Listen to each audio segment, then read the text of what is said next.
और एक बात की खुशी हो रही है कि ऑलमोस्ट सारे जो भी रिक्वायरमेंट थे 15 तारीख से क्लास शुरू करने के वो मैंने कर लिए हैं। ये सूचना देना आवश्यक था। बहुत सारे बच्चे फीस और इन तमाम चीज़ों के बारे में बात कर रहे हैं, तो वो मेरे वेबसाइट पर, मेरे पोर्टल पर हर जगह मिल जाएगा।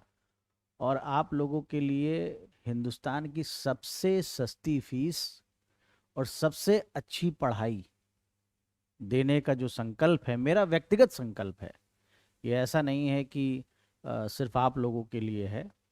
ये मेरा व्यक्तिगत संकल्प है कि जो दूर दराज बहुत सारे बच्चे लाख, 1.5 लाख, 2 लाख, 3 लाख, 3.5 लाख रुपए फीस देकर मूर्ख बन रहे हैं, उनके साथ छल किया जा रहा है, वो ना हो। इतनी कम पैसे में इतनी बेहतर वो पढ़ाई करें कि उन्हें लगे कि वास्तव में कोई ऐसे संस्थान से, ऐसे व्यक्ति से जुड़े जिसने आप लोगों के दुख दर्द को समझा और आप लोगों का साथ दिया। मेरा प्रयास है। मैं ये नहीं कहता कि मेरा प्रयास अ, अभी सर्वोत्तम स्तर पे है, लेकिन आपके साथ धीरे धीरे कोशिश करूंगा कि आपको कभी शिकायत का मौका ना मिले, पहली बात। दूसरी चीज़ ये है कि जो भी मैं डेमो वीडियो डाल रहा हूँ हर सब्जेक्ट का, वो निरंतर जारी रहेगा और 31 दिसंबर तक मेरे हर सब्जेक्ट के, मेजर हर सब्जेक्ट के डेमो 5, 7, 8, 10 वीडियोस हर सब्जेक्ट के आपको मिलते रहेंगे, ताकि आपको भी ये तय हो जाए कि हर सब्जेक्ट में क्या चीज़ मिलने वाली है। फ्रेमिंग ऑफ चार्ज, आरोप की विरचना। जब कंप्लेन केस हो या जब चार्जशीट आ जाए, यानी पुलिस रिपोर्ट पर आधारित मामला हो, दोनों ही अवस्थाओं में अभियुक्त को सारी रिक्वायर्ड कॉपियां देने के बाद, वो अगर पुलिस रिपोर्ट का मामला है तो एफआईआर की कॉपी, हर चीज़ की कॉपी, चार्जशीट की कॉपी देने आदि के बाद, और कंप्लेन का मामला है तो कंप्लेनेंट उसके विटनेसेस को एग्जामिन करना, या 183 में जो पुराने अधिनियम का 164 था, कोई कन्फेशन या स्टेटमेंट की रिकॉर्डिंग हुई, वो सब देने के बाद लोक अभियोजक मामले की शुरुआत करता है।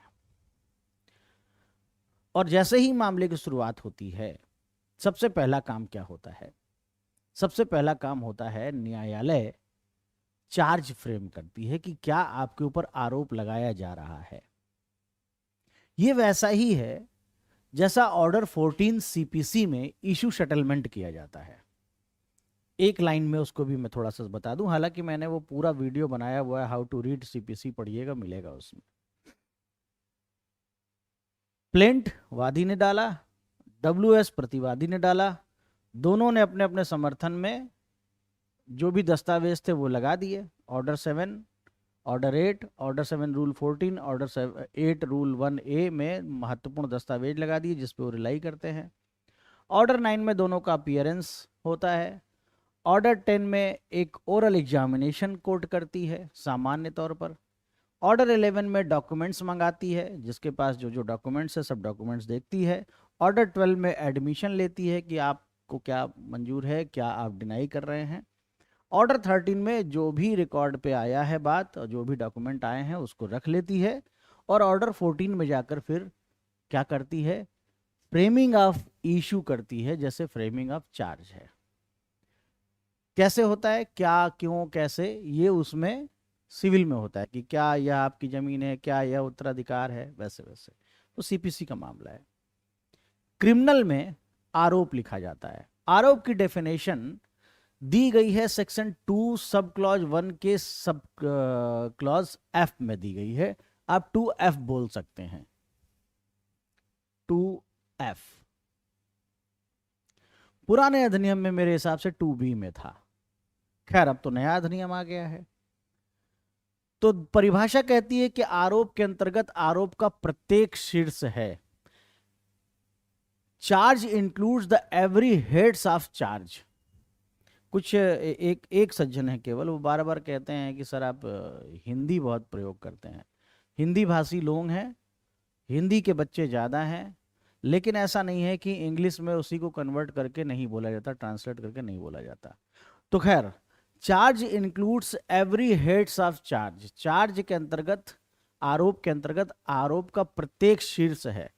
आरोप का प्रत्येक शीर्ष का क्या मतलब हुआ, ये कभी कभी नहीं समझ में आता है बच्चों को। देखिए क्या होता है, कोई भी आप जैसे पेपर ऊपर में भी पढ़ते हैं, तो पेपर में भी पढ़ते हैं तो आप देखते हैं ना कि फलाने व्यक्ति के विरुद्ध धारा 120 बी, 302 और मतलब 4-5 सेक्शन से एक साथ जोड़ के जाते हैं। अब बीएनएस का ले लें तो बीएनएस के हिसाब से आप बोलेंगे कि सेक्शन 3 एक्सप्लेनेशन 5, सेक्शन 301, ये सब एक साथ लगाकर। तो कई अपराध होते हैं ना, ऐसा तो नहीं है कि खाली एक अपराध हुआ। तो आप मान लीजिए किसी के घर में धक्का मारे तो क्रिमिनल फोर्स, घर में घुसे ट्रेस पास, घर में जाकर तोड़फोड़ किया मिसचीफ, तोड़फोड़ करने में किसी व्यक्ति को मार दिया तो हर्ट या ग्रेवियस हर्ट, या जान से मार दिया तो मर्डर, कोई सामान उठा के लेके चले गए तो रॉबरी। ये सब एक साथ धाराएं लगती हैं ना, तो इन सब को मिलाकर एक चार्ज बोला जाता है, इन सब को मिलाकर आरोप बोला जाता है। तो एवरी हेड्स ऑफ चार्ज, इसको आप कहेंगे कि आरोप का प्रत्येक शीर्ष एक आरोप है, यानी सब मिलाकर एक सिंगल चार्ज फ्रेम होता है। न्यायालय चार्ज फ्रेम कर दिए। अच्छा, चार्ज पर आपके मेंस में भी क्वेश्चन आता है। क्वेश्चन इस तरह से आता है, मैंडेटरी यूपी में होता है कि एक क्वेश्चन मैंडेटरी होता है, या तो प्लेन WS सिविल का लिखना, या क्रिमिनल का जनरली चार्ज या जजमेंट में से पूछता है। तो जजमेंट जब हम लोग पढ़ेंगे तो पढ़ेंगे। तो चार्ज में कुछ बहुत विशेष नहीं होता है, मैं फलाना मजिस्ट्रेट पीठासीन अधिकारी फलाने जिले का, मतलब जिले का नाम भी डालता है, आप अभियुक्त, अभियुक्त का नाम पर ये अपराधों का आरोप लगाता हूं, आपको अपराध स्वीकार है अथवा विचारण के लिए वो विचारण के लिए आगे अनुसरण हो। तो चार्ज आरोप है तो कोई बात ही नहीं, नहीं तो विचारण होता है। बस इतनी सी बात होती, बहुत टेक्निकल नहीं होता है। वो मैं आपको एक दिन जब क्लास हम लोग की चलेगी तो चार्ज भी दिखा दूंगा। तो चार्ज की शुरुआत होती है 234 से। पहले ये था 211 था, पहले आप सब जानते हैं सीआरपीसी में 211 था। तो अच्छा, इसको हमने 4 भागों में पार्ट किया है। चार्ज को 4 पार्ट में आपको पढ़ना है। पहला पार्ट है कंटेंट्स ऑफ चार्ज। चार्ज के कंटेंट क्या होंगे, यानी चार्ज के अंदर क्या क्या चीज होती है। तो जब कभी आपसे मेंस में ये क्वेश्चन पूछे कि आरोप की अंतर वस्तु बताइए, तो बस 234 से 237 तक आपको करना है, सिर्फ इतना है अगर ये क्वेश्चन आता है तो। फिर एक क्वेश्चन आता है आपका पूरा पूरा effect of error in charge, 238 में आता है कि अगर चार्ज में कोई त्रुटि हो गई तो उसका क्या प्रभाव होगा। और उसके साथ आपको बच्चों पढ़ना है ग्राउंड्स फॉर रिवीजन सेक्शन 510। ये आप याद रखिएगा, पुराने अधिनियम में 364 हुआ 464 हुआ करता था पुराने अधिनियम का, बहुत इंपॉर्टेंट है, याद रखिएगा, ये साथ में पढ़ना है। फिर अल्टरेशन ऑफ चार्ज, कुछ कंडीशन ऐसी होती है कि जहां पे चार्ज में कुछ परिवर्तन करने की आवश्यकता हो जाती है, या तो पक्षकारों के आवेदन पे, या न्यायालय सुओ मोटो भी ऐसा कर सकती है।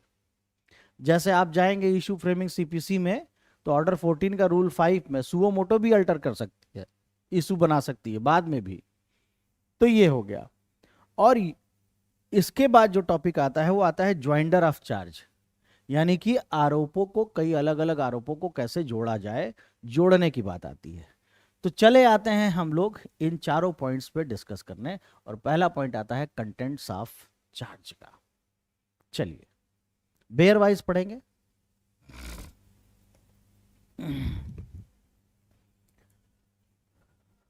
आरोप का प्रारूप, यानी कि कंटेंट ऑफ चार्ज जिसकी मैं बात कर रहा हूं, यह है ना आरोप की अंतर वस्तु, कंटेंट ऑफ चार्ज।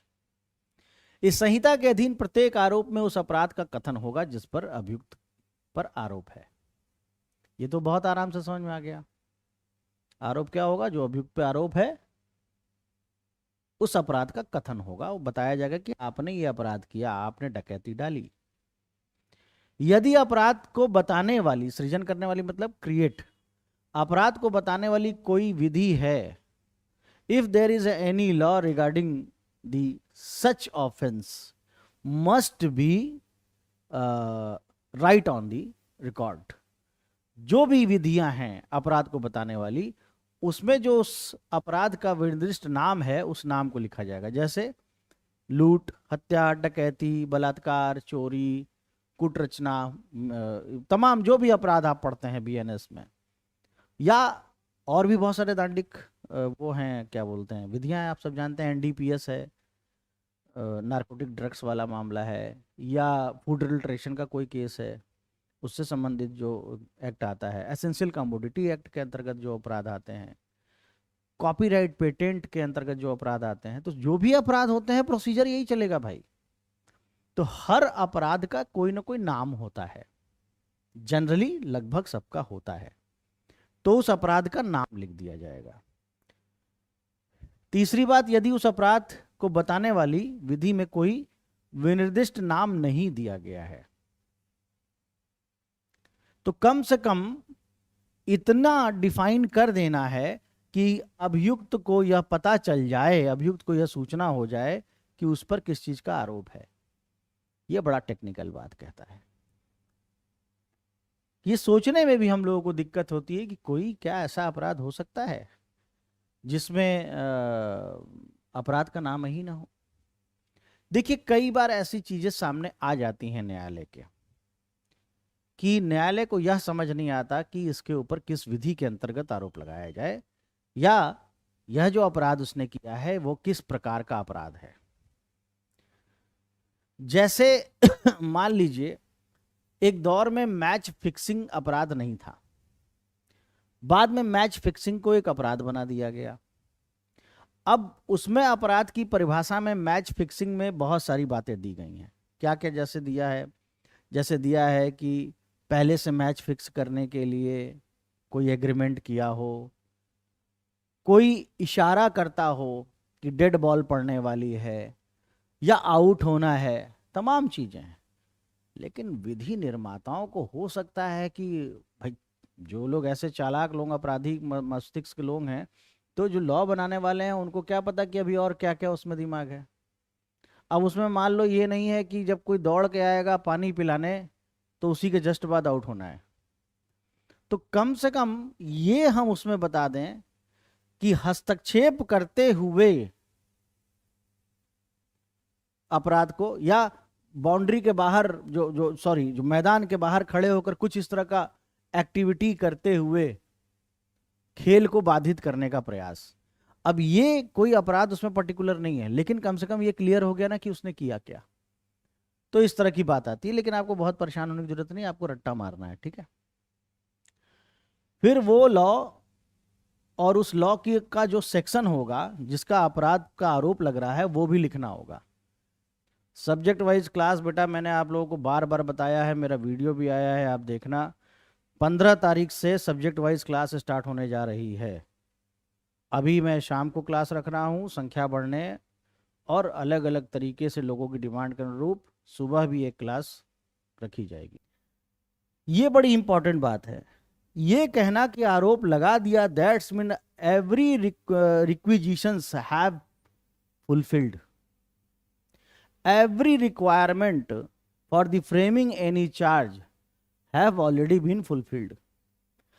अगर मैजिस्ट्रेट ने चार्ज लिख दिया और ये कहा गया कि आप पर चार्ज लगाया गया, दैट्स मीन चार्ज लगाने के जितने भी रिक्विजिशन है, कौन सा रिक्विजिशन है, कौन सी आवश्यकताएं हैं, कि अपराध का कथन हो गया उसमें, विधि का कथन हो गया उसमें, कौन सा अपराध लगा वो हो गया। कोई नाम नहीं है तो कम से कम ये बता दिया कि हो गया, अभी आगे भी आएंगे, कम से कम रीति बता दी किस तरीके से अपराध किया, लिख दिया, that's mean the entire requisition has already been completed, पूरा हो गया।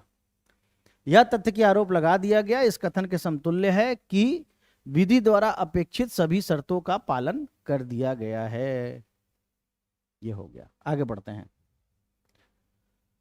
क्लॉज 6 में आ जाते हैं। आरोप न्यायालय की भाषा में लिखा जाएगा। पहले सीआरपीसी में 272 के आसपास था या 372 था, 272 था आई थिंक, हाँ, न्यायालय की भाषा। अब न्यायालय की भाषा मैं बताता हूं आप लोगों को कहाँ है। 307 307 न्यायालय की भाषा।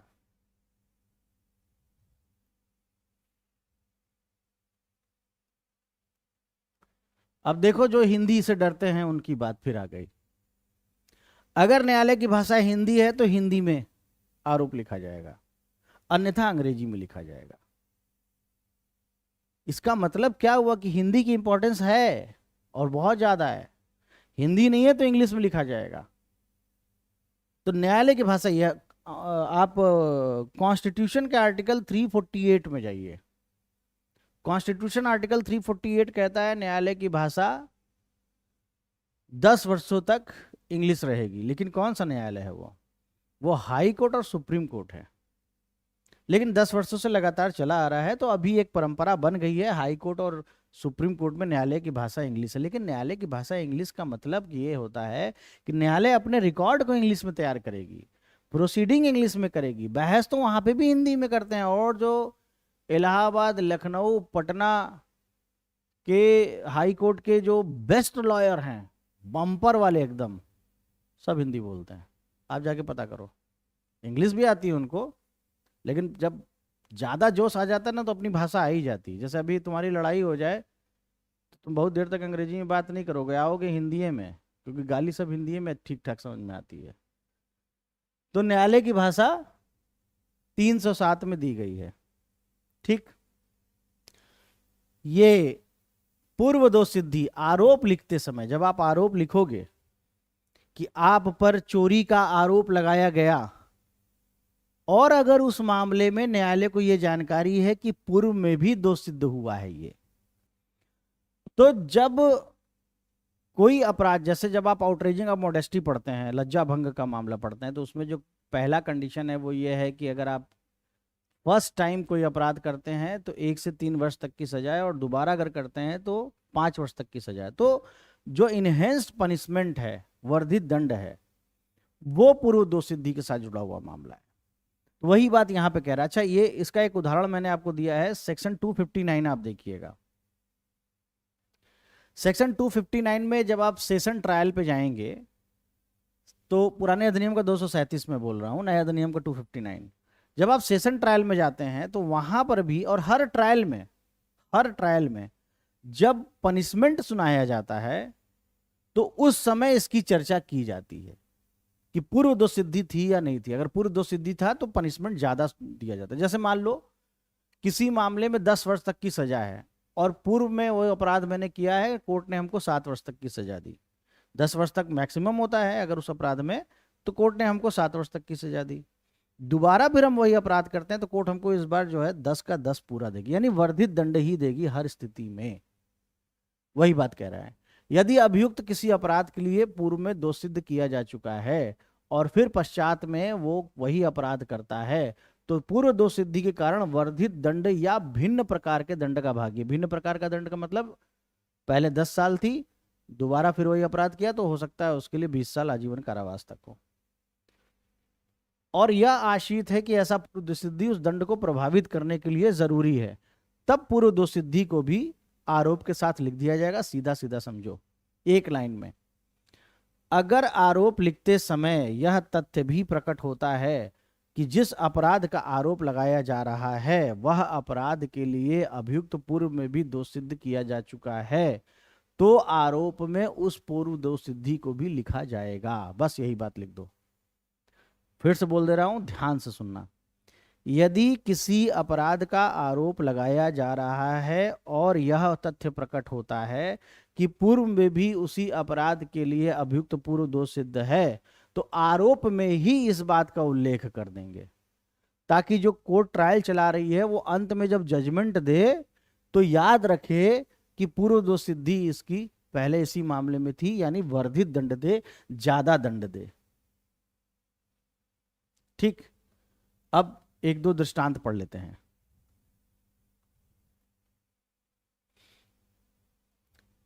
क पर ख की हत्या का आरोप है, यह इस बात के इक्विवेलेंट है, समतुल्य है कि क ने 100 BNS 302 IPC के तहत हत्या की परिभाषा में आने वाला अपराध किया है। सीधा सा बात, इससे ज़्यादा समझने की जरूरत नहीं है। इससे बाद में ये लिखा है और वह उस संहिता के किसी अपवाद के अधीन नहीं आता, ये तो ट्रायल चलने के बाद तय होगा ना। उस बात को डिटेल में समझाने के लिए लिखते हैं। आप ये समझो, आपको यहीं तक समझना है कि यदि किसी व्यक्ति पर हत्या का आरोप लगाया गया है तो यह कहा जाएगा कि सारे रिक्विजिशंस पूरे हो गए और हत्या की जो परिभाषा है और उसका जो धारा है वह उस आरोप में मेंशन किया जाएगा। अब इसमें आप लोग सीधे चले आए 235 में। कोई भी आरोप लगेगा तो ये भी तो बताएंगे कि कहाँ पे अपराध किया, किस तरीके से किया, किस समय किया, किस व्यक्ति के विरुद्ध किया, सब लिखेंगे ना। तो अपराध के समय और स्थान के बारे में और जिस व्यक्ति के विरुद्ध किया गया या जिस वस्तु के विरुद्ध किया गया वह भी आरोप में लिखा जाएगा, ताकि यह अभियुक्त को पता चल जाए कि उस पर किस अपराध का आरोप लगाया जा रहा है। जैसे ए ने बी की हत्या की, ए ने बी की हत्या कानपुर में की, कानपुर के घंटाघर पे की, होगा घंटाघर हर जगह होता है इसलिए बता दे रहे हैं। तो आरोप में लिखा जाएगा कि ए ने बी की हत्या कानपुर के घंटाघर में दिनांक 25/8/2023 को शाम 6 बजे की। ये पूरा लिखा जाएगा, समय, स्थान, जिस व्यक्ति के विरुद्ध अपराध हुआ या जिस वस्तु के विरुद्ध अपराध हुआ। जैसे मिसचीफ है, कोई सामान तोड़ दिया, गाड़ी में आग लगा दी, तो लिखा जाएगा कि फलाने गाड़ी नंबर को अग्नि द्वारा रिष्टि किया, यानी कि मिसचीफ बाई फायर करके उसको नष्ट किया। ये पूरा लिखा जाएगा।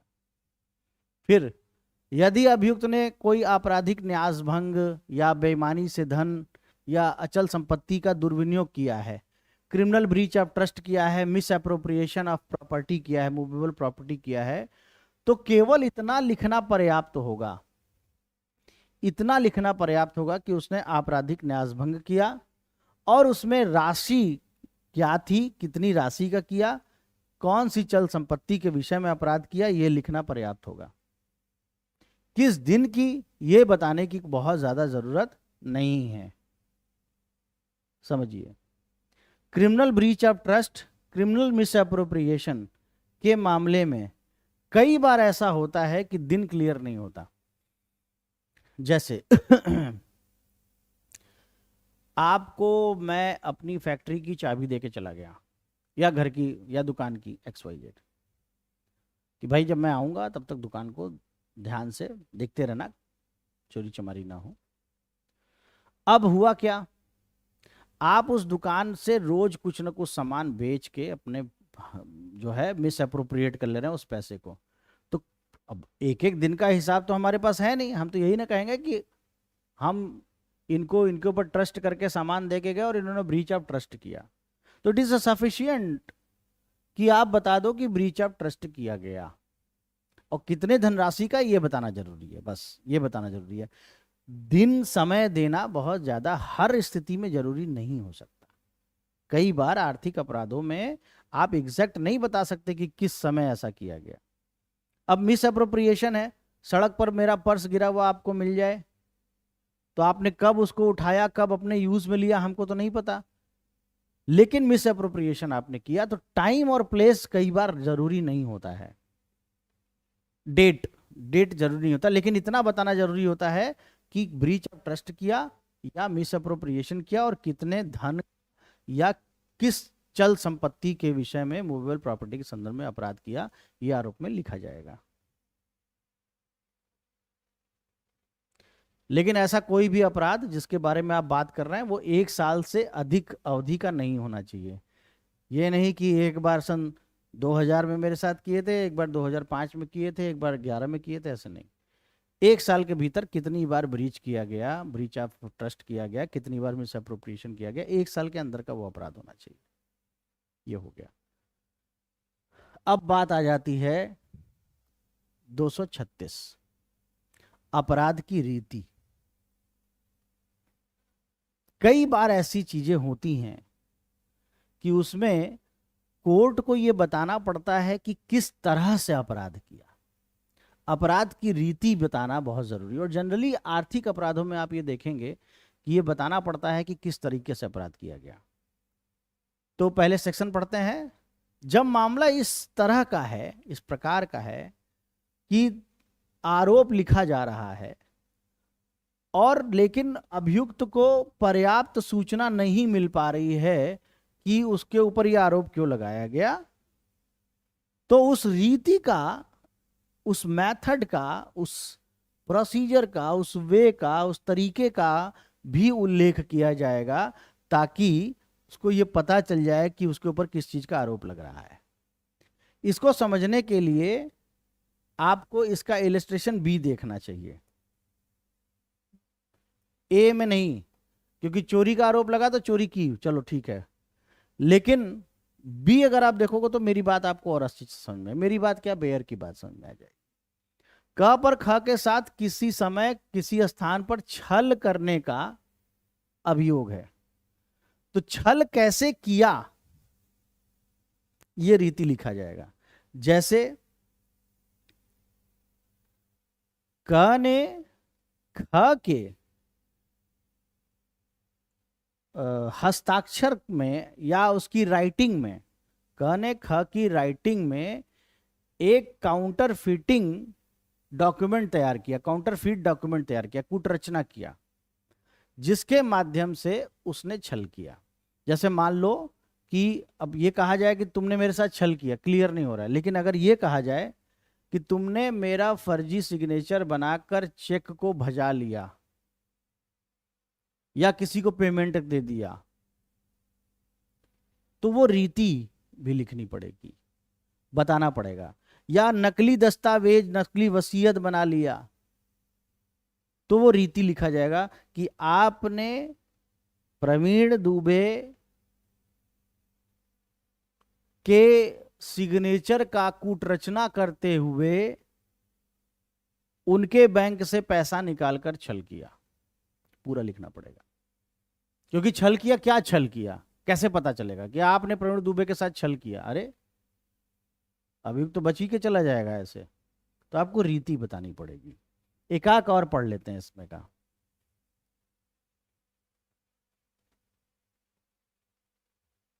डी पढ़ते हैं।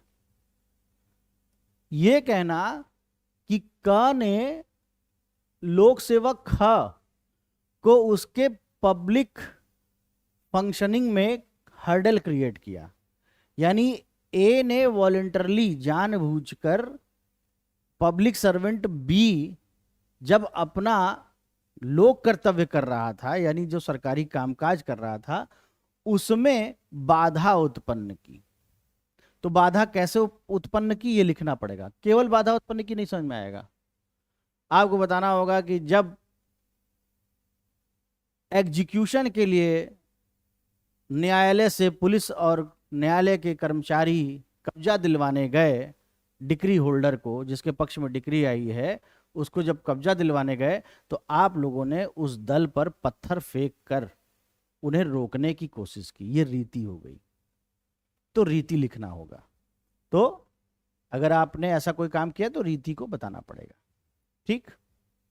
लेकिन वही हत्या का आरोप है तो रीति लिखने की जरूरत नहीं है कि आपने बंदूक निकाला, गन लोड की और उसके बाद उसको निशाना लगाया, गोली मारा। अरे हत्या बोला ना, हो गया काम, समझ में आ गया। तो जहां ज्यादा क्लियर करना हो कि कौन सा अपराध कैसे किया गया, वहां पर रीति लिखी जाएगी। अब आ जाते हैं 237। प्रत्येक अपराध में, प्रत्येक आरोप में अपराध का वर्णन करने में उपयोग में लाए गए शब्दों का ही अर्थ लिया जाएगा, कोई अपना अर्थ नहीं निकाल लिया जाएगा। अगर चोरी है तो चल संपत्ति की बिना सम्मति से बेईमानी पूर्वक आशय से हटाना मात्र चोरी है, उतना ही है चोरी। अब जैसे एक मैं चोरी पढ़ाते समय एक इलिस्ट्रेशन देता हूं, वो मुझे अचानक याद आ गया। अब ये कहिए कि कटियां मारकर, तार कटिया बनाते हैं ना लोग बिजली चोरी करने के लिए, कटिया मारकर बिजली की चोरी किया, वो चोरी नहीं है, वही अर्थ में नहीं आएगा। उसके लिए 135 इलेक्ट्रिसिटी एक्ट है। क्यों? क्योंकि जब आप कटिया मारते हैं तो आप किसी वस्तु को एक स्थान से दूसरे स्थान हस्तांतरित नहीं कर रहे हैं, पृथक नहीं कर रहे हैं।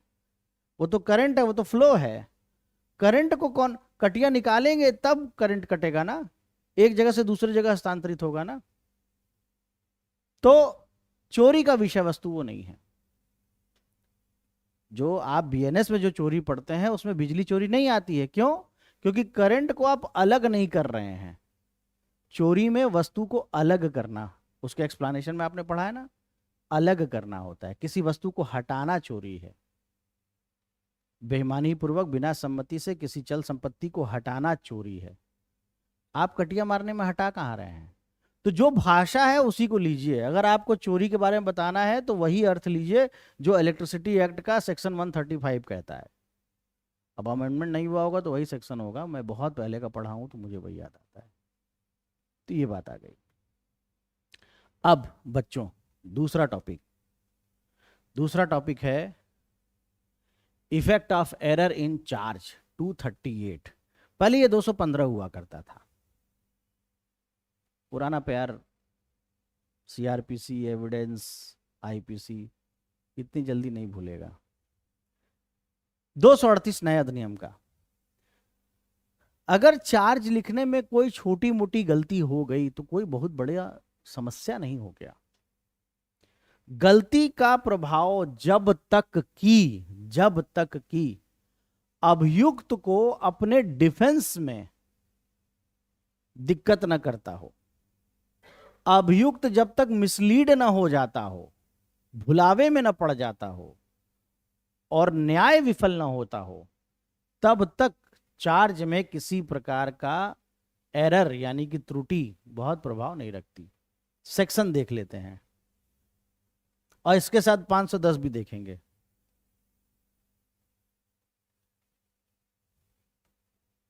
बहुत गंभीरता से इस सेक्शन को देखेंगे, ठीक है।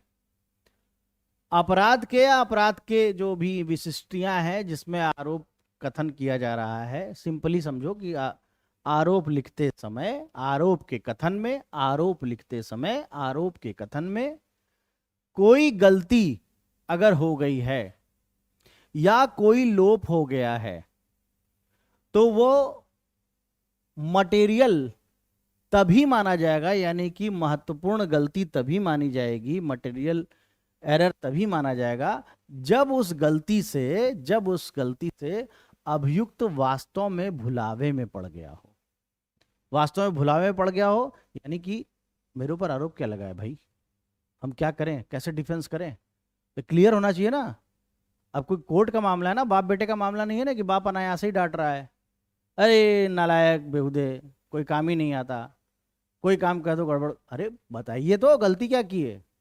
वो नहीं बताएगा कि उसका मूड इसलिए खराब है क्योंकि तुम 8:30 बज गया, अभी तुम सो रहे हो। अब वो डायरेक्ट नहीं बोल रहे हैं, वो कुछ और बोलेंगे, कल गए थे वहां पर जहां भेजे थे तुमको, तो आप कंफ्यूज हो गए, अरे क्या हो गया, पापा क्यों गुस्सा कर रहे हैं। तो कोर्ट कोई बाप बेटे का झगड़ा नहीं ना है। कोर्ट में भुलावे का मतलब, अभियुक्त के भुलावे का मतलब ये कि अभियुक्त अपना डिफेंस नहीं कर पा रहा है। अरे यार किस बात का आरोप लगाए हो, हमसे क्या भूल हुई जो ये सजा हमका मिली, ये तो बताओ।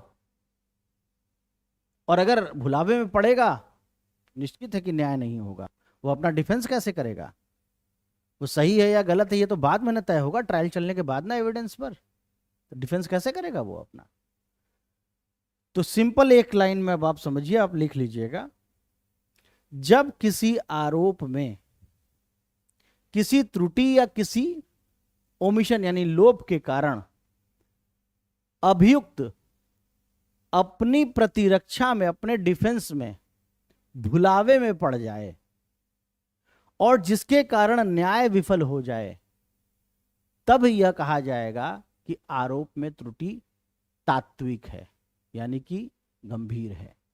अदरवाइज कोई फर्क नहीं पड़ता, याद रखिएगा।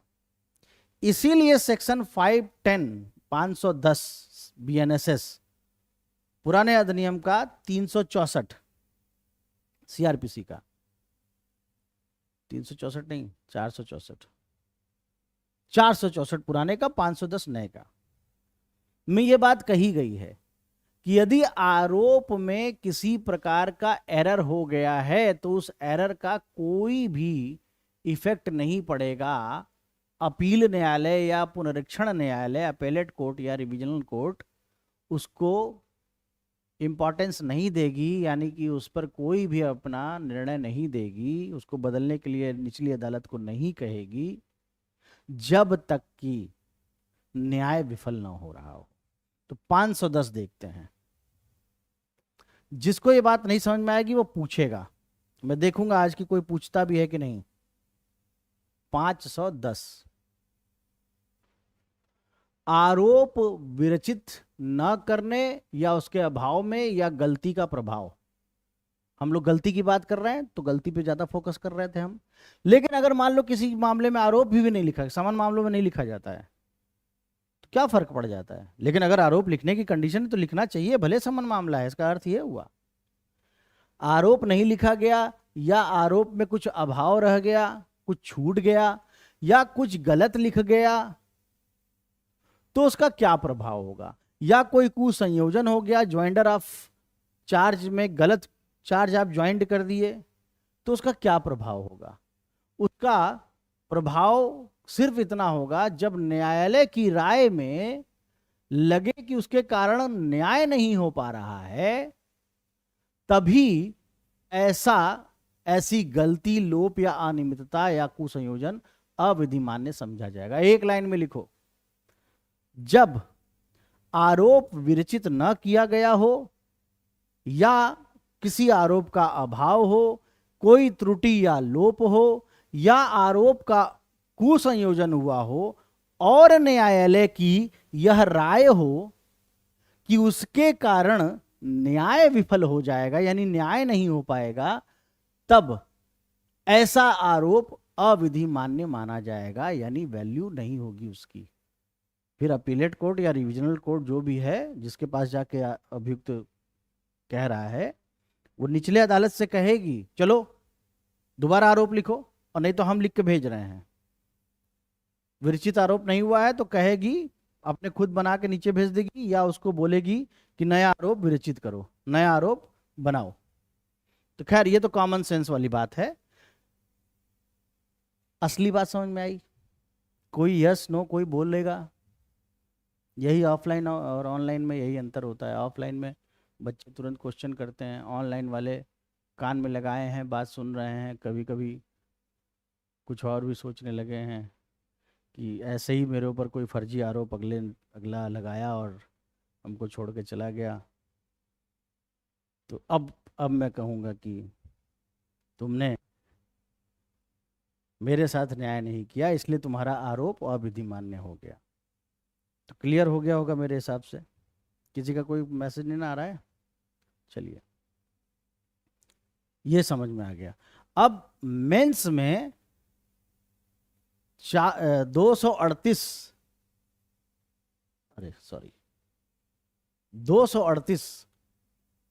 के 2 इलस्ट्रेशन बार बार पूछे हुए हैं, और लगभग हर जगह पूछे हुए हैं। खान बख्श और खुदा बख्श वाला केस अभी मैं आ जाता हूं। अब 238 का इलस्ट्रेशन घ और अंग, डी और ई, बहुत महत्वपूर्ण है। कई बार पूछा और इससे अच्छा कोई उदाहरण नहीं है। क पर 21 जनवरी 2023 को खुदा बख्श की हत्या का आरोप है। क के ऊपर किसका आरोप है? खुदा बख्श नाम के व्यक्ति की हत्या का आरोप है। वास्तव में मृतक जो है उसका नाम हैदर बख्श था, खुदा बख्श नहीं था, और हत्या 20 जनवरी को की गई थी। तो हत्या की तारीख भी गलत है और नाम भी गलत है। इसलिए न्यायालय में जब ये मामला जाएगा, जिसमें हैदर बख्श के मामले में निर्देश दिया गया था, न्यायालय इन तथ्यों पर अनुमान कर सकेगा कि क भुलावे में नहीं पड़ा और आरोप में गलती तात्विक नहीं है। क्यों? क्योंकि का केवल और एक ही व्यक्ति की हत्या किया है, इसलिए भुलावे में नहीं पड़ा।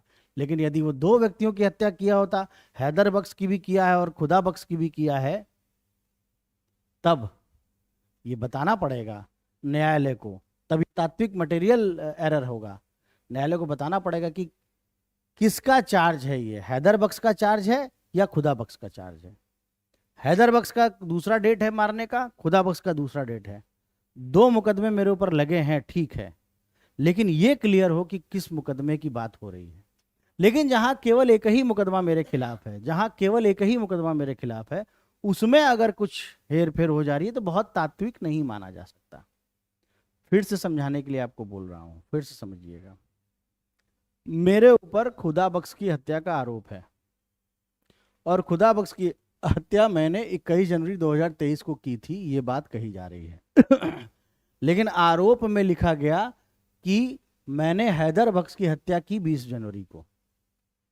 अगर मेरे ऊपर इन दोनों का ट्रायल होता, जो ये वाली बात कह रहा है, तब तो मैं भुलावे में पड़ता, मुझे डिफेंस करने में दिक्कत होती।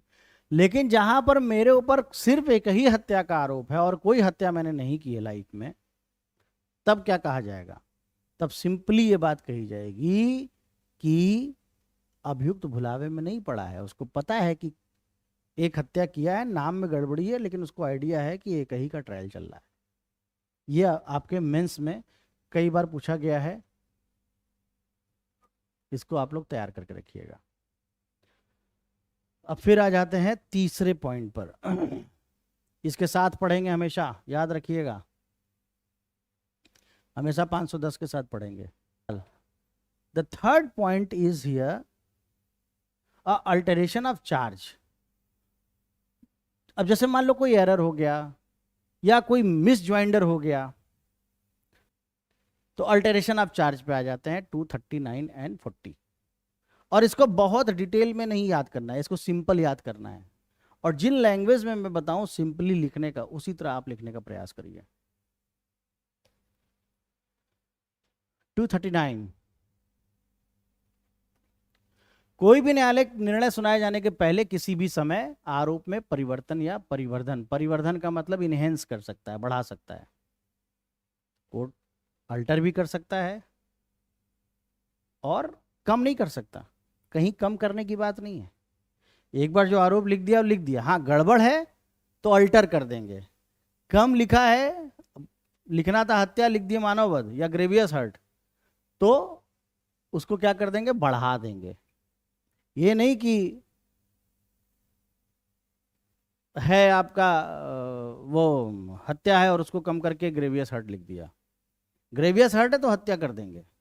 That's mean a court may alter और मे इनहेंस द चार्ज, बढ़ा सकता है। और जब भी ऐसा कोई भी अल्टरेशन ईटीसी होगा तो अभियुक्त को फिर से पढ़ के सुनाया जाएगा और समझाया जाएगा। मैंने बोला फिर से पढ़ के सुनाया जाएगा का मतलब शुरुआत में जो आरोप लिखा गया उसके बाद ही ना अल्टरेशन का बात आया होगा, नहीं तो शुरुआत में ही ठीक होता तो उस समय पढ़ के सुनाया जाता ही है। लेकिन जब भी कोई अल्टरेशन होगा, कोई मॉडिफिकेशन होगा, कोई चेंजेस होगा, कोई इनहेंसमेंट होगा, तो अभियुक्त को फिर से बताया जाएगा ताकि अभियुक्त भी तैयार हो सके डिफेंस के लिए। और साथ ही साथ अगर कोई भी ऐसा अल्टरेशन ईटीसी किया जा रहा है और न्यायालय को यह लगता है कि अभी तुरंत कार्रवाई नहीं चलाई जा सकती, कम से कम अभियुक्त को भी मौका देना चाहिए अपने वकील साहब से बात करने का, वकील साहब को भी थोड़ा पढ़ने लिखने का मौका देना चाहिए, तो अभियुक्त अपना डिफेंस करने में या अभियोजक यानी कि पब्लिक प्रोसिक्यूटर भी ठीक से मामला नहीं चला पाएगा, तो स्वविवेक से विचारण को आगे बढ़ाने के लिए कह सकता है, यानी कि टाइम दे दिया जाएगा। यदि आरोप में किया गया परिवर्तन ऐसा है कि न्यायालय की राय में विचारणा तुरंत आगे चलाने में, अभियुक्त प्रतीक्षा करने में, अभियोजक मामले के संचालक में प्रतिकूल प्रभाव पड़ने की संभावना नहीं है। हमने कहा है तब की बात है, मैंने निगेटिव बात बताई है, पॉजिटिव बात बताई है।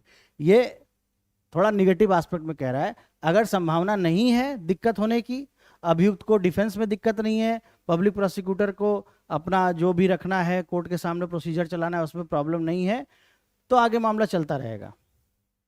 अदरवाइज कोई भी अल्टरेशन में अगर दिक्कत है, अगर कोई एडवर्स इफेक्ट पड़ सकता है भाई अभियुक्त कैसे डिफेंस करेगा, अभियोजन कैसे डिफेंस करेगा? तो न्यायालय समय दे देगा। इसका आप निगेटिव एस्पेक्ट पे जो बात बताई गई है उसको आप लिखिए। कई बार बेयर में जो बात लिखी होती है उसके उलट लिखी जाती है, चीजों को और क्रिस्टली क्लियर करने के लिए। यहां पे कह रहा है संभावना नहीं है डिस्टर्ब होने का डिफेंस या पब्लिक प्रोसिक्यूटर का, तो मामला वैसे ही चलेगा, परिवर्धन होने के साथ चलेगा, वो माना जाएगा कि वो मूल आरोप है। लेकिन अगर डिस्टरबेंस है तो डेट दे दी जाएगी। यदि परिवर्तन या परिवर्धन ऐसा है कि न्यायालय की राय में विचारण तुरंत चलाने की संभावना है कि अभियुक्त अभियोजक पूर्ववत प्रतिकूल प्रभाव पड़ेगा, तो न्यायालय या तो नया विचारण के लिए कहेगा या टाइम दे देगा। वही जो मैंने बताया है आपको, टाइम देने का मतलब एडजर्न कर देगा, प्रोसीडिंग को एडजर्न कर देगा। सिंपल बात है, बहुत सरल बात है। या तो न्यायालय कहेगा फिर से फ्रेश ट्रायल करते हैं, अल्टरेशन किए हैं, आरोप बदल गया है, चलो फिर से करते हैं, या थोड़ा टाइम दे देते हैं, आप लोग अपना अपना अभियोजन अपना तैयारी कर ले, अभियुक्त अपनी प्रतिरक्षा डिफेंस के लिए तैयारी कर ले, फिर आप लोग आइए।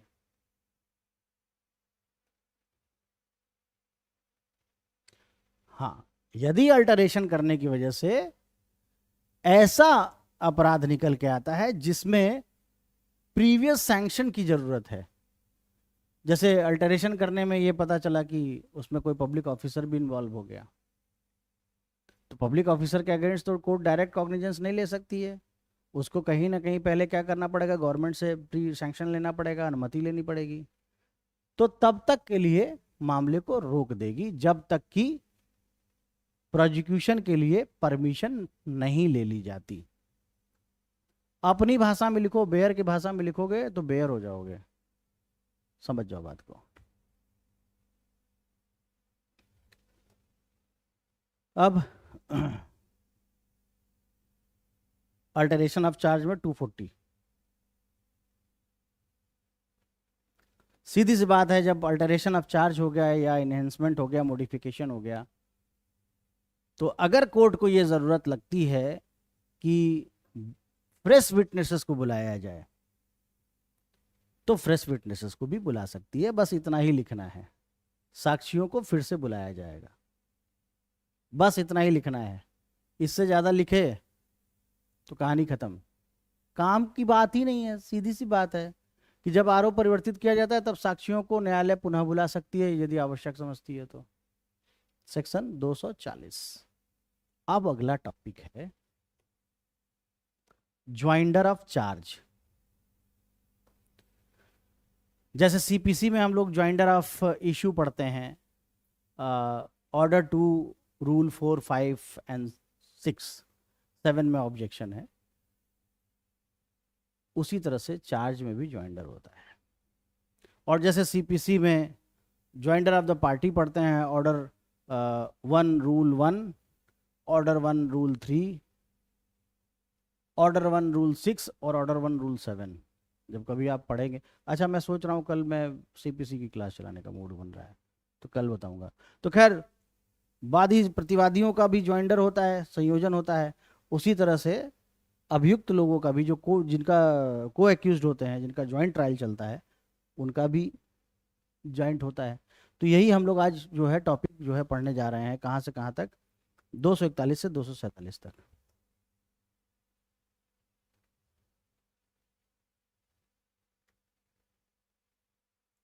बहुत इंपॉर्टेंट टॉपिक स्टार्ट हो रहा है, बहुत माइन्यूटली पढ़ना है।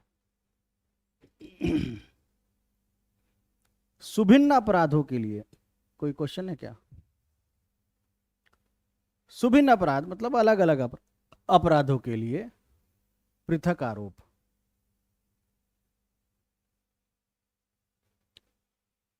प्रत्येक सुभिन्न अपराध के लिए जिसका किसी व्यक्ति पर अभियोग है, पृथक आरोप होगा, और ऐसे प्रत्येक अपराध का विचारण अलग अलग होगा।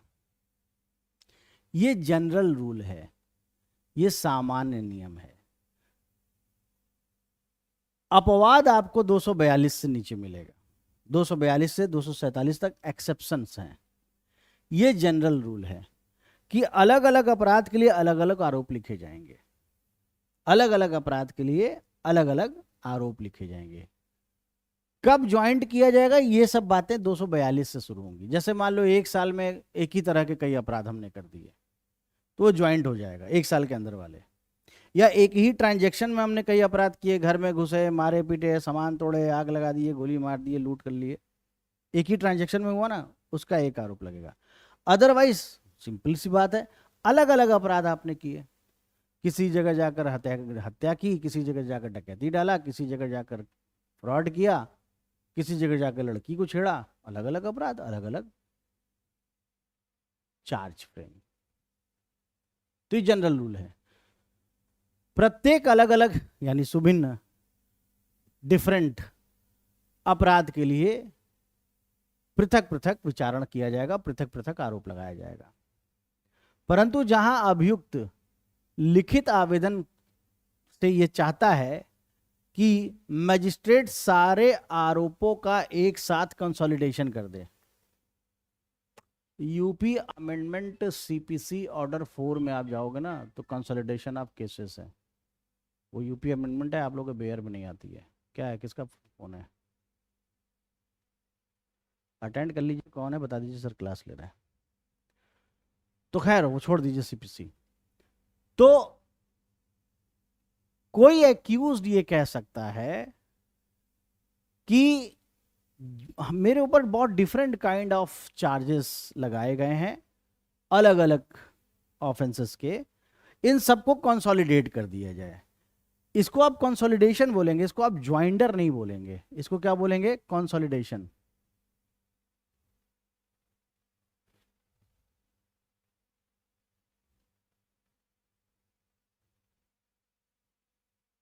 Of charge. कभी अगर आपका आ गया एग्जाम में तो इसको ज्वाइंडर मत समझ लेना, ये कंसोलिडेशन है, ठीक है। खैर, तो अभियुक्त कहता है साहब बहुत सारा केस एक साथ मेरे ऊपर लग गया है, एक काम करिए सब इकट्ठे चलाइए और हर तारीख पे आना बड़ा मुश्किल है मेरे लिए। ऐसा किया जा सकता है, लेकिन it will be decided by the court because it is a description of the court कि हाँ अभियुक्त की बात सुननी है या नहीं सुननी है तो दुष्ट ही वो। उपधारा है कि कोई बात 242, 243, 244, 246 पर प्रभाव नहीं डालती, यानी कि जो तरीका है आरोप लिखने का वो तो चलता रहेगा, कोई मतलब की बात नहीं, छोड़ दो। मतलब कि ज्वाइंडर किया जाएगा, नीचे हम लोग ज्वाइंडर पढ़ेंगे ना, ज्वाइंडर किया जाएगा। 242 ये पहले 219 हुआ करता था। एक ही वर्ष में किए गए एक किस्म के अपराधों का आरोप एक साथ लगाया जा सकता है। जब किसी व्यक्ति पर एक ही किस्म के एक से अधिक अपराध का अभियोग है, ऐसे अपराधों में से पहले अपराध से लेकर अंतिम अपराध तक में 12 मास के भीतर किए गए हैं, चाहे वह एक व्यक्ति के बारे में किए गए हों या अलग अलग व्यक्तियों के विरुद्ध किए गए हों, तब उन पर उनमें से 5 से अनधिक कितने भी आरोप का एक ही विचारण किया जा सकता है। जैसे जहर खुरान जो होते हैं, ट्रेन व्रेन में जहर खिलाते हैं, तो उनका धंधा ही वही है, तो एक साल में उन्होंने तो बहुत सारे वही काम किए, तो एक ही किस्म का वो अपराध है। जैसे चोर हैं तो वो अपना तो बिजनेस कर रहे हैं, एक साल में वो कई जगह चोरी कर रहे हैं, तो सेम काइंड ऑफ ऑफेंस हुआ। Theft and thefting dwelling house both are same kind of offence. पुराने अधिनियम में जाओगे तो वहीं पे लिखा हुआ है 279, 80, 280 एक साथ पढ़ने के लिए। खैर, या 411, 414 आईपीसी की बात कर रहा हूं, नए वाले अधिनियम का तुम लोग देख लेना, सेम काइंड ऑफ ऑफेंस माना जाता है। मतलब चोरी की वस्तु को रखना या चोरी की वस्तु को बेचना एक जैसे अपराधों को माना जाता है। तो सेम काइंड ऑफ ऑफेंस यदि एक साल में 5 किए गए हैं, 5 से अनधिक, पहले ये 5 नहीं था, पहले ये सब झंझट नहीं था, क्योंकि कोर्ट भी परेशान हो जाएगी ना, साल भर में 20 चोरी, 50 चोरी किया है, 100 जहर खुरानी किया है, किसका किसका कौन कौन सा मामला देखने में कोर्ट को दिक्कत होगी, तो 5 कर दिया गया, ठीक है। वैसे भी कैसे कैसे लोग पढ़ के जा रहे हैं जुडिशरी में, तो एक तो ठीक कर लें वो ससुर, 5 तो बहुत ज़्यादा है। तो एक साल में एक किस्म के अपराध अगर आप कर रहे हैं तो उन सब का एक आरोप बनाकर एक ही ट्रायल किया जा सकता है। ये हो गया, ज्वाइंट हो गया कि नहीं हो गया? ज्वाइंट कर दिया गया, ठीक। अब अपराध एक किस्म का तब होता है जब वो बीएनएस या किसी अन्य विधि, स्पेसिफिक लॉ या किसी लोकल लॉ में एक ही धारा के अंतर्गत समान दंड से दंडनीय होता है। 10 तो चोरी करोगे तो सब चोरी न रहेगा, वो वाली बात। परंतु इस धारा के प्रयोजन के लिए समझा जाएगा कि बीएनएस की धारा 303 और 305 सेम काइंड ऑफ ऑफेंस है। सेम काइंड ऑफ ऑफेंस क्या है? चोरी या थेफ्ट इन ड्वेलिंग हाउस। थेफ्ट और थेफ्ट इन ड्वेलिंग हाउस एक ही तो अपराध है। चोरी या निवास गृह में चोरी, बात तो एक ही है, किए क्या? चोरी किए। Same kind of offence. नहीं तो जब ये प्रीलिम में पूछता है, प्रीलिम्स में, कभी कभी मेंस में भी पूछता है ABC करके कि सेम काइंड ऑफ ऑफेंस क्या होता है। सेम काइंड ऑफ ऑफेंस वो होता है जो बीएनएस या किसी भी लॉ में एक ही धारा के अंतर्गत इक्वल पनिशमेंट से दंडनीय है, पनिशेबल है। Same kind of offence. एक साल में 5 बार चोरी करोगे, एक साथ ज्वाइंट होकर ट्रायल चलेगा। इसलिए मूड चेंज करके काम करो। अपराध करना है तो पहले चोरी करो, फिर उसके बाद कोई दूसरा अपराध करो। सब अलग अलग चलेगा तो ठीक है ना, इकट्ठे सब आ जाएगा, प्रॉब्लम होगी। अब देखो 243 जो पहले 220 हुआ करता था। यदि परस्पर संबद्ध ऐसे कार्यों से जिसमें एक ही संव्यवहार बनता है, बहुत कठिन हिंदी है सही में। in a same transaction more than one offense committed, सबका एक चार्ज बनाकर एक ट्रायल चला देंगे। जैसे मैंने बताया ना, एक ही संव्यवहार में, सिंगल ट्रांजैक्शन में, नकली रंग लाए, कहीं से डाई ले आए, सांचा जिसे कहते हैं वो ले आए, कागज जुगाड़ कर लिए, बढ़िया वाला नोट वाला कागज कहीं से जुगाड़ कर लिए, नागपुर से मंगवा लिए कागमंडल, उसको बनाए नकली नोट, बैंक ऑफ कंगाल बनाने का मतलब रखेंगे, भारतीय रिजर्व बैंक ही रख दिए उस पर, बनाए, बनाने के बाद फिर उसको मार्केट में इशू किए, निकाले, सेम ट्रांजैक्शन है। या एक कॉन्स्पिरेसी किए एक्स को मारने के लिए, कोई गाड़ी लेकर आया, कोई हथियार लेकर आया, कोई उसके घर गया, कोई उसको मारा, सेम ट्रांजैक्शन।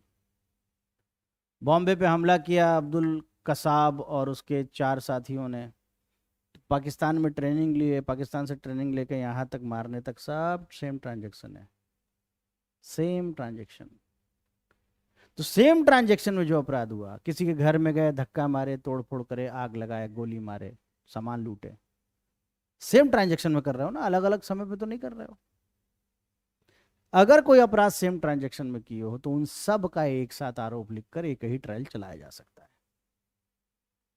यदि सिंगल ट्रांजैक्शन में एक से अधिक अपराध एक ही व्यक्ति द्वारा किया गया है तो एक ही विचारण में आरोप लगाया जाएगा, यानी कि एक ही चार्ज फ्रेम करके एक ही ट्रायल में निपटा दिया जाएगा। क्लॉज 2 भी बहुत इंपॉर्टेंट है। धारा 235 यानी शुरुआत में जो हम लोगों ने पढ़ा था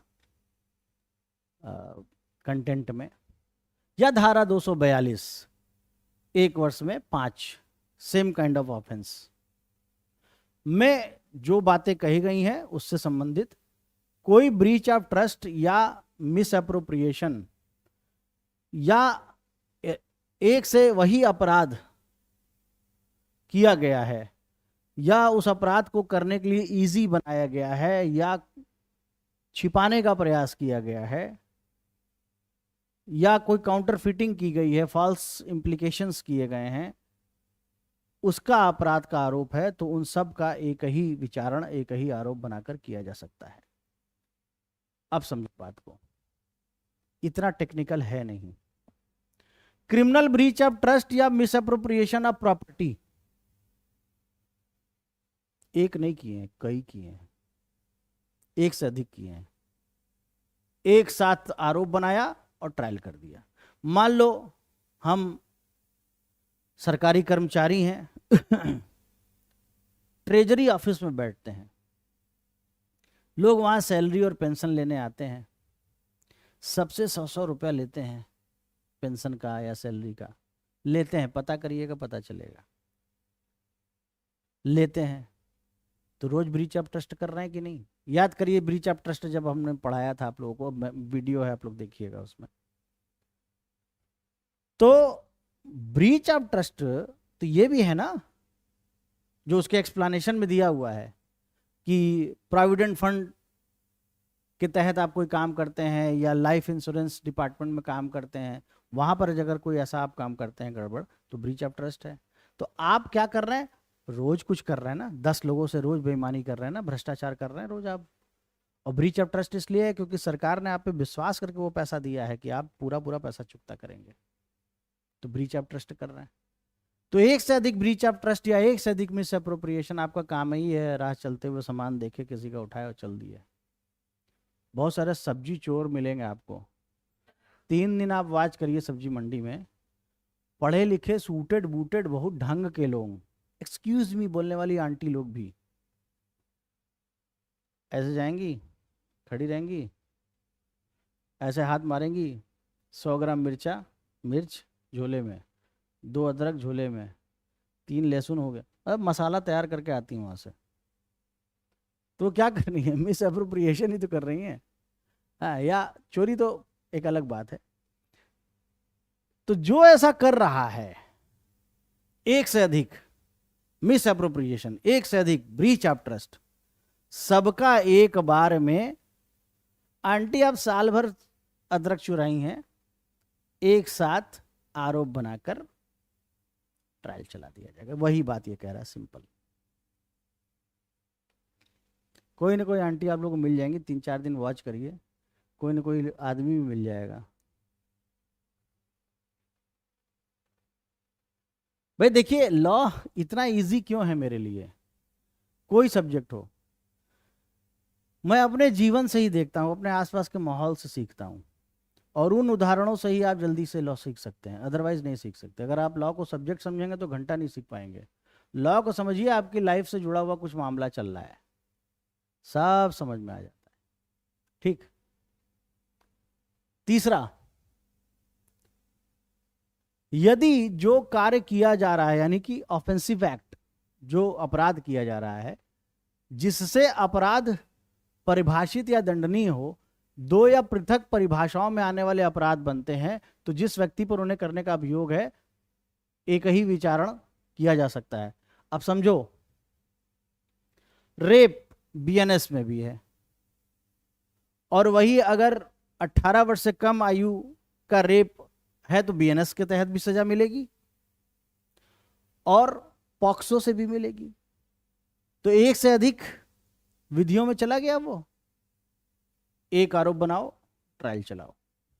सिंपल समझो, कोई विधि किसी लॉ में जिसमें अपराध डिफाइन है और या पनिशेबल है, 2 या अधिक पृथक परिभाषाओं में आता है, वहां पे भी परिभाषा है, वहां पे भी परिभाषा है, तो उन दोनों का एक साथ ट्रायल चलाया जा सकता है सिंगल चार्ज लगाकर।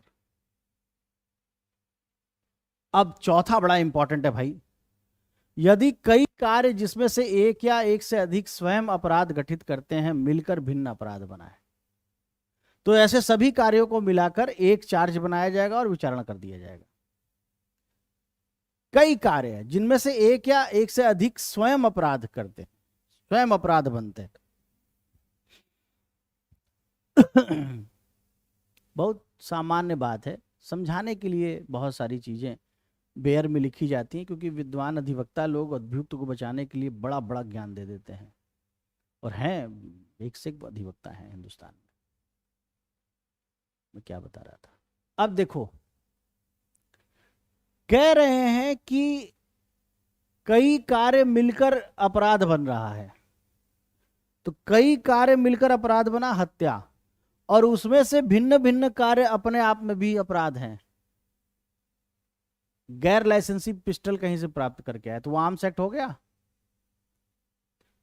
विधि अलग है, ये इंपॉर्टेंट नहीं है यहां पे, मेरी बात समझना है। यहां पर अलग अलग कार्य हैं। पिस्टल का जुगाड़ किए, उसके घर गए, उसके घर में किसी व्यक्ति को बंधक बना दिया, कमरे में बंद कर दिया, अब उस आदमी को मार दिया। अलग अलग कार्य हैं और उनमें से कोई कार्य स्वयं भी अपराध है। जैसे पिस्टल लाना, गैर लाइसेंसी पिस्टल रखना क्या है? अपराध है। सबका एक साथ विचारणा कर दिया जाएगा, उसी आरोप में लिख दिया जाएगा कि गैर लाइसेंस को लाइसेंसी समझो, अनुज्ञप्ति,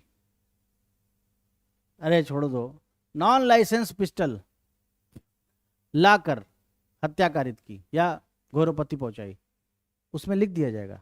ये नहीं कि उसके लिए अलग से ट्रायल चल रहा है, उसी आरोप में लिख दिया जाएगा। जब कभी प्रैक्टिस में जाओगे, जब कभी किसी क्रिमिनल लॉयर के पास एक आध महीना रुकोगे तो इस तरह की चीजें दिखाई देंगी। ढंग का क्रिमिनल लॉयर लेकिन होना चाहिए, वो खाली बेल कराने वाला नहीं होना चाहिए। तो ये बात हो गई। इस धारा की कोई बात बीएनएस की धारा 9 पर प्रभाव नहीं डालेगी। अगर धारा 9 पर प्रभाव नहीं डालेगी तो अपने ऊपर भी प्रभाव मत डालो, तुम्हारे काम का कुछ है ही नहीं है, कोई जरूरत नहीं इसको पढ़ने की। क्यों नहीं है? जब पढ़ोगे तो खुद समझ में आ जाएगा। इसका एक आध दो इलिस्ट्रेशन ले लेते हैं, क्योंकि इसके हर क्लॉज का इलिस्ट्रेशन आता है, तो चौथे का इलिस्ट्रेशन ढूंढते हैं हम लोग, बाकी का तो आप लोग को समझ में आ जाएगा। जैसे बी पढ़ लेते हैं, चौथे का नहीं है बी, लेकिन फिर भी पढ़ लेते हैं। क दिन में हाउस ब्रेकिंग करता है इसलिए कि वो रेप करे, और घर में घुस के ख की पत्नी से रेप करता है। तो हाउस ब्रेकिंग अलग, रेप अलग, लेकिन सेम ट्रांजैक्शन में है ना, तो दूसरी कैटेगरी में आ गया, ये सेकंड क्लॉज में आ गया। सेम ट्रांजैक्शन में है, वो हो गया। पहला वाला देख लो, एक से अधिक अपराध में है, विधिपूर्ण अभिरक्षा में है, छुड़ाता है, ऐसा करने में कांस्टेबल को मारता है, घोरपति करता है। पहले वाले क्लॉज में आ गया, ये फर्स्ट क्लॉज में आ गया, ये सेकंड क्लॉज में आ गया।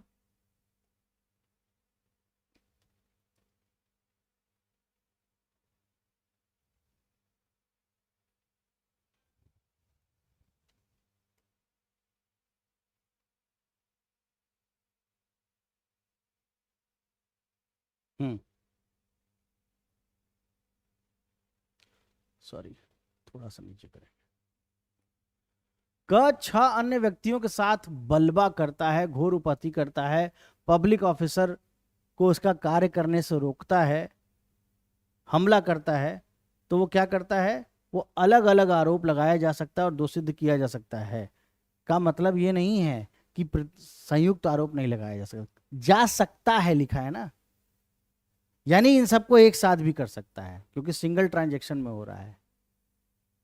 ठीक है, और कई कार्यों को मिलाकर कोई सुभिन्न अपराध भी बन रहा है।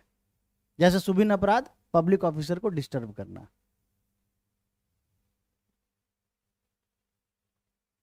उपधारा 3 का ये है, उपधारा 4 में आते हैं ना, 4 खा को क लूटता और ऐसा करने में स्वेच्छा उपहति खारिज कर देता है। पृथक आरोप भी लगाया जा सकता है, इसका मतलब संयुक्त भी लगाया जा सकता है। लूटना एक अलग अपराध है, मानव शरीर के विरुद्ध अपराध, संपत्ति के विरुद्ध अपराध में जाता है, और उपहति कारित करना मानव शरीर के विरुद्ध अपराध में जाता है। तो दोनों का अलग अलग भी आरोप लगाया जा सकता है, लेकिन दोनों का एक साथ भी आरोप लगाया जा सकता है। यहां लिखा जरूर है कि लगाया जा सकता है, लेकिन आप समझो ना, लगाया जा सकता है का मतलब नहीं भी लगाएंगे तो एक साथ भी कर सकते हैं, सेंस समझो। 244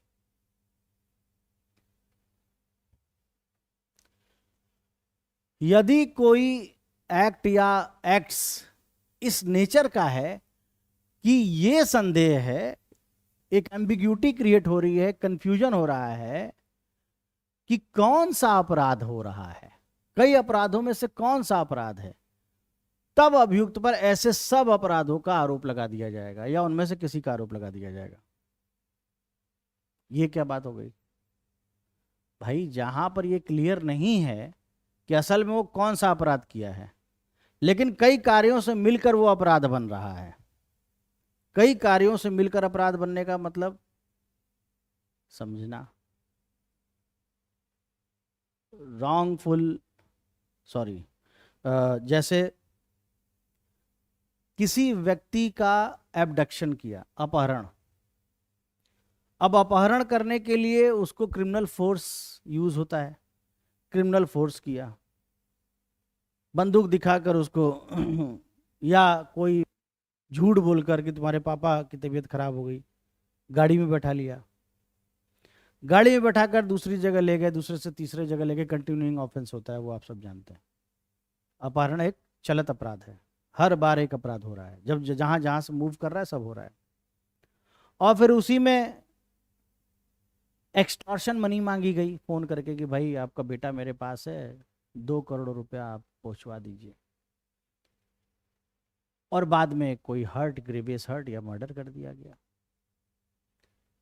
तो सब अलग अलग हो रहा है, क्रिमिनल फोर्स भी है, एब्डक्शन भी है, और एक्सटॉर्शन भी है, मर्डर भी है, सब है। तो कई कार्य से हो रहा है, लेकिन ये भ्रम है कि कौन सा अपराध असल में किया इसने, एब्डक्शन में आएगा या डायरेक्ट मर्डर का ही कोई मामला बन रहा है। तो क्या करेंगे, सबको एक साथ लिख देंगे, जो एविडेंस आएगा उसके आधार पर सजा मिल जाएगी, क्या दिक्कत है, सब लिखो एक साथ। इसका इलस्ट्रेशन भी होगा, 244 का 1, 244 का 1, ये आ जाओ।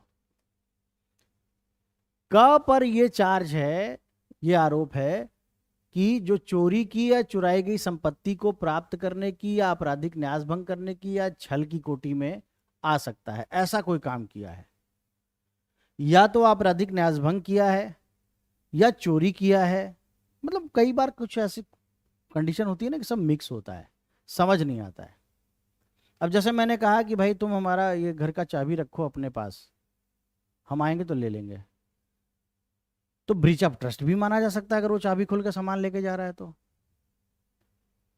लेकिन हमने खाली चाबी दी थी, चाबी आने के बाद वापस भी कर दिया उसने, लेकिन क्या किया, घर में गया कोई सामान लेके चला गया, तो चोरी में भी लग रहा है, मिस अप्रोप्रिएशन भी कर रहा है या छल कर रहा है। उसके घर में गए, उसके चेकबुक निकाला और उस चेकबुक पे उसके तरीके का सिग्नेचर करके अपने दोस्त को दे दिया, जाओ पैसा भजा लो, बाद में आपस में बांट लेंगे। तो चीटिंग भी किया उसने। या उस घर में बैठा हुआ है, कोई आया बोला भैया वो मालिक कौन है उनसे बात करा दीजिए, उनका पैसा है देना था, हम ही है मालिक, लाओ दो, चीटिंग हुआ ना। वो चीटिंग बाई पर्सोनेशन हुआ, प्रतिरूपण द्वारा छल हुआ, जो स्वयं नहीं है वो बन के हमने पैसा ले लिया।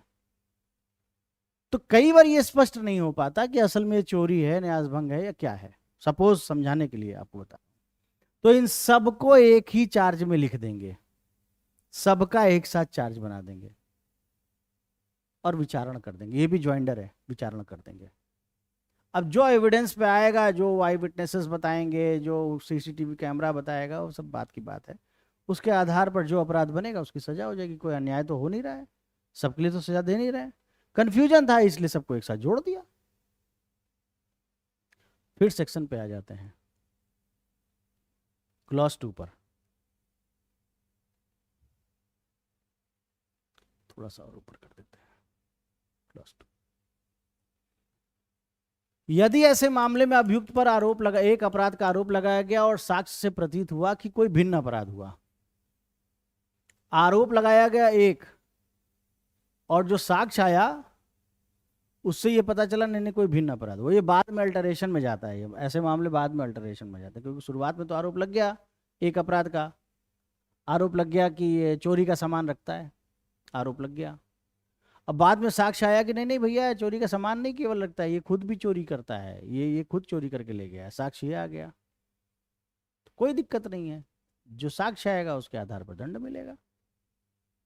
तो जहां पर अभियुक्त पर एक आरोप लगता है और साक्ष्य से प्रतीत होता है कि कोई दूसरा अपराध किया है जिसके लिए उस पर आरोप लगाया जा सकता था, तो क्या करेंगे, तो वह उस अपराध के लिए दोष सिद्ध किया जाएगा जो दर्शित होता है, यानी जो साक्ष्य से प्रकट होता है, भले ही उसके ऊपर आरोप न लगाया गया हो दूसरे वाले के लिए, जिसका साक्ष्य निकल के आया भले उसके लिए आरोप न लगा हो।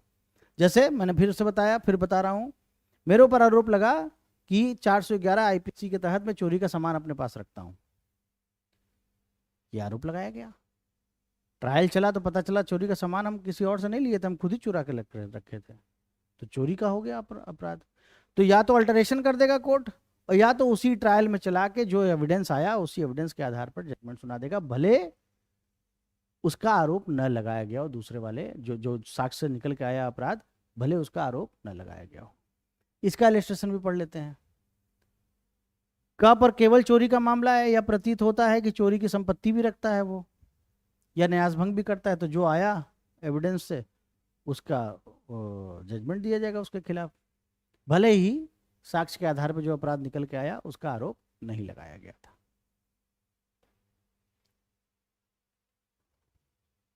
दो 245,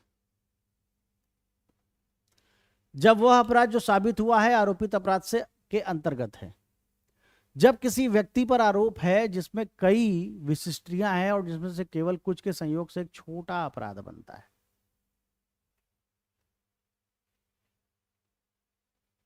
कीवर्ड याद रखते हो ना, तो सब अपने आप याद आता है। ये 222 था पहले। जब किसी व्यक्ति पर ऐसे अपराध का आरोप है जिसमें कई विशिष्टियां हैं, यानी कि कई कंटेंट हैं, कई बातें हैं, और जिसमें से केवल कुछ को जोड़ने से एक छोटा अपराध बनता है, और ऐसा संयोग साबित हो जाता है लेकिन बाकी विशिष्टियां, बाकी बातें साबित नहीं होती, तो छोटे अपराध के लिए दोष सिद्ध कर दिया जाएगा, भले ही उसका उस पर आरोप नहीं था। क्या मतलब हुआ? कहा गया कि इन्होंने तोड़ फोड़ करी, सड़क पर गड्ढा कर दिया, गड्ढा करने के कारण पानी की पाइपलाइन टूट गई, पानी की पाइपलाइन टूटने के कारण लोगों के घर में पानी न जा सका, और जो गया वो दूषित पानी गया, जिससे जान माल की हानि हुई, क्षति हुई। अब एक आरोप तो मिसचीफ का भी बनता है, पब्लिक प्रॉपर्टी का मिसचीफ किया। दूसरा आरोप बनता है कि गंदा पानी जो पी के लोग बीमार हुए, तो वो भी एक अपराध है कि जो पीने योग्य जल को दूषित करना भी अपराध है, बीएनएस में पढ़ना मिलेगा। और पब्लिक प्लेस पे आपने गड्ढा करा है, बहुत लोग करते हैं ये सब काम, गड्ढा करा है तो वो पब्लिक न्यूसेंस भी हो गया।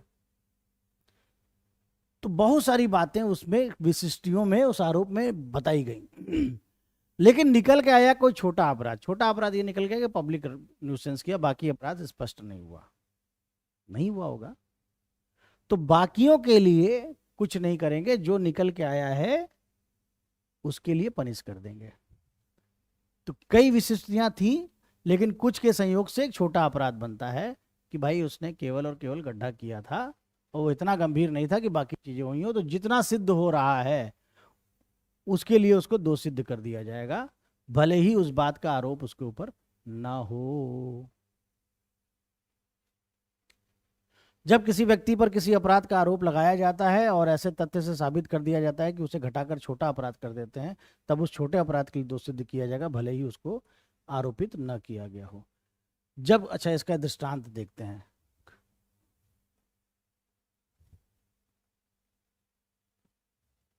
दूसरा वाला दृष्टांत देखते हैं इसका, पहला ही देख लेते हैं चलो। कहाँ पर उस संपत्ति के बारे में जो वाहक के नाते, वाहक को इंग्लिश में क्या कहते हैं, कैरियर, कैरियर के नाते उसके पास इंटरेस्टेड है, रखी गई है, और उसने न्यासभंग का उसके ऊपर आरोप लगा, लेकिन बात ये निकल के आई कि उसने न्यासभंग तो किया है किंतु वह वाहक के रूप में न्यासभंग नहीं था। क्या फर्क पड़ता है? न्यासभंग तो किया है ना, फर्क पड़ता है। न्यासभंग का दंड अलग है, कम है, और अगर वही कोई वेयर हाउस कीपर करता है या कोई एजेंट करता है या वाइफ करती है या क्लर्क करता है या कोई कैरियर कंपनी करती है, जैसे कुरियर करते हैं ना आप लोग, तो भेजे हैं कोई सामान बीच में से गायब हो गया, उसका दंड ज़्यादा है, ठीक है। तो इस मामले में क्या हुआ कि वाहक के तौर पे लगाया गया, लेकिन बाद में निकल के आया कि नहीं, वाहक के तौर पे ऐसा वो नहीं किया, तो दंड कम हो जाएगा ना, छोटा अपराध बन गया, छोटा अपराध बन गया, तो उस छोटे अपराध के लिए दंडित कर दिया जाएगा।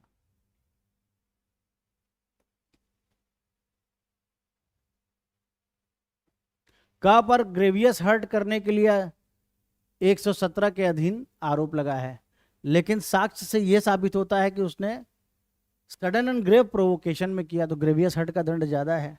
सडन एंड ग्रेव प्रोवोकेशन में ग्रेवियस हर्ट का दंड कम है, तो छोटा अपराध हो गया, उसके लिए दंडित किया जाएगा। अब ये आ गया आपका 246, बहुत मजेदार सेक्शन है ये, मेरा बड़ा फेवरेट सब सेक्शन है। अगर आपसे कोई पूछे कि हु इज अ को एक्यूज्ड, तो कहीं को एक्यूज्ड की परिभाषा किसी भी कानून में नहीं दी गई है। बस ये बोल दिया जाता है कि जिनका संयुक्त विचारण हो रहा है वो को एक्यूज्ड है, यानी जिनका ज्वाइंट ट्रायल चल रहा है वो को एक्यूज्ड है। लेकिन धारा 246 पूर्व अधिनियम का 223 सीआरपीसी का बताता है कि को एक्यूज्ड कौन है, बहुत मजेदार तरीके से समझाता है। तो अगर कभी आपके सामने ऐसा कोई प्रश्न आ जाए कि सहअभियुक्त कौन है, तो आप सीधे बोलो 246 में जो लोग बताए गए हैं ना, वो सब को एक्यूज्ड हैं। वे व्यक्ति जो एक ही संव्यवहार में इन सिंगल ट्रांजैक्शन कोई अपराध करते हैं।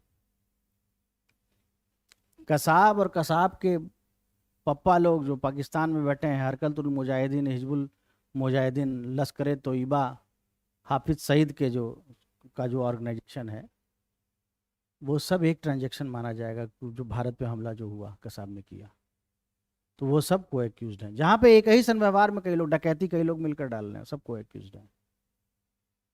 कोई काउंटर फिटिंग ऑफ कॉइन कोई बना रहा है, कोई बेच रहा है, कोई ले जा रहा है, सब कोई एक संव्यवहार, कोई अपराध जो एक दूसरे से जुड़ा हुआ है, एक ही ट्रांजैक्शन में है।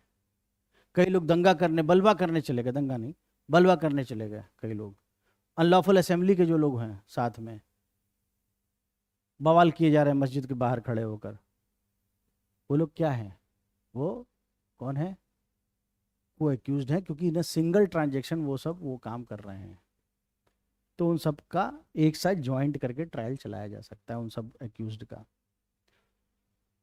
वे व्यक्ति जो किसी अपराध के अबेटर हैं या जिसमें वो अटेम्प्ट करते हैं, सहयोग करते हैं, अटेम्प्ट करते हैं, वे सब को एक्यूज्ड हैं।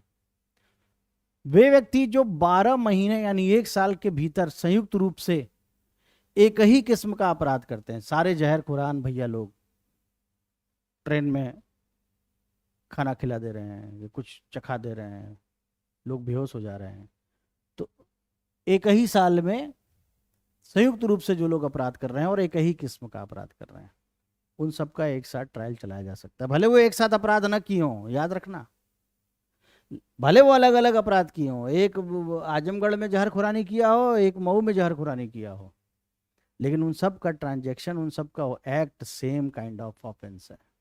इन सबको एक साथ ट्रायल चलाया जा सकता है।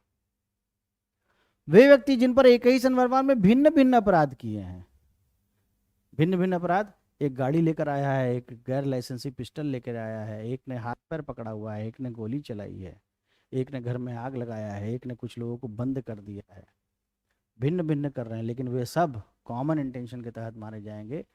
In the furtherance of common intention, सामान्य आशय के अग्रसरण में एक साथ काम कर रहे हैं अगर वो लोग, तो उन सब का ट्रायल एक साथ चलाया जा सकेगा।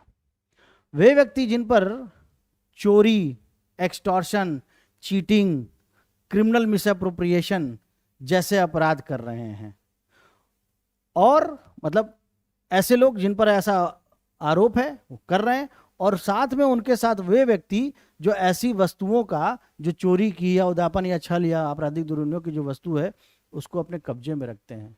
चोरी का सामान रखने वाला और चोरी करने वाला दोनों एक साथ ट्रायल नहीं चला सकते हो, बिल्कुल चला सकते हो।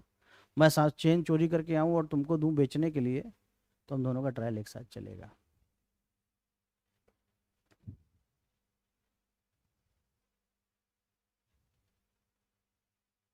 वे व्यक्ति जिन पर चुराई गई संपत्ति के मामले में कब्जा एक ही अपराध में अंतरित किया गया है। मैंने चोरी की और प्रॉपर्टी तुमको ट्रांसफर कर दिया, यानी तुमने रखा, हम लोग का एक साथ ट्रायल चलेगा। वे व्यक्ति जो बीएनएस के अध्याय 10 के अधीन काउंटर फिटिंग ऑफ कॉइन का अपराध करते हैं, और उनके साथ वे व्यक्ति जो काउंटर फिटिंग ऑफ कॉइन के अपराध में जुड़े हुए हैं, या तो उसके लिए अबेटर के तौर पर या अटेम्प्ट करने के तौर पर। हम नकली सिक्का बनाते हैं और आप उस सिक्के को बेच रहे हैं, या आप अबेटर हैं, साथ दे रहे हैं, तो इसके अंतर्गत एक साथ आरोप लिखा जा सकता है। लेकिन ऐसे लोगों का अलग अलग भी आरोप लिखा जा सकता है यदि वो विनिर्दिष्ट कोटियों में नहीं आते और सेशन न्यायालय या मैजिस्ट्रेट उन सब का विचारण एक साथ कर भी सकता है और सुविधा के लिए अलग अलग भी कर सकता है।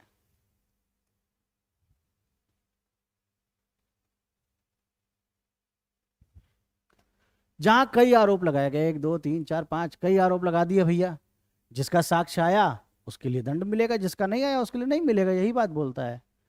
कई आरोपों में से एक के लिए दोषित शेष आरोपों का वापस लेना, सीधी सी बात है, इसको क्या पढ़ना। 10 आरोप मेरे ऊपर लगा दिए गए, साबित हुआ 2 ही, 1 5, जो इतना साबित हुआ उसके लिए दोषित किया जाएगा, बाकी आरोपों को वापस ले लेने का मतलब ऐसा नहीं कि पकड़ के वापस लेगी, वापस लेने का मतलब उस पर कोई जजमेंट नहीं देगी कोर्ट। चार्ज कंप्लीट हो गया दोस्तों। जहां नहीं समझ में आया होगा आप लोग जब प्रॉपर क्लास चलेगी उस समय भी पूछ सकते हैं, और उम्मीद कि आप बहुत मन लगा के पढ़ाई करेंगे। Any question?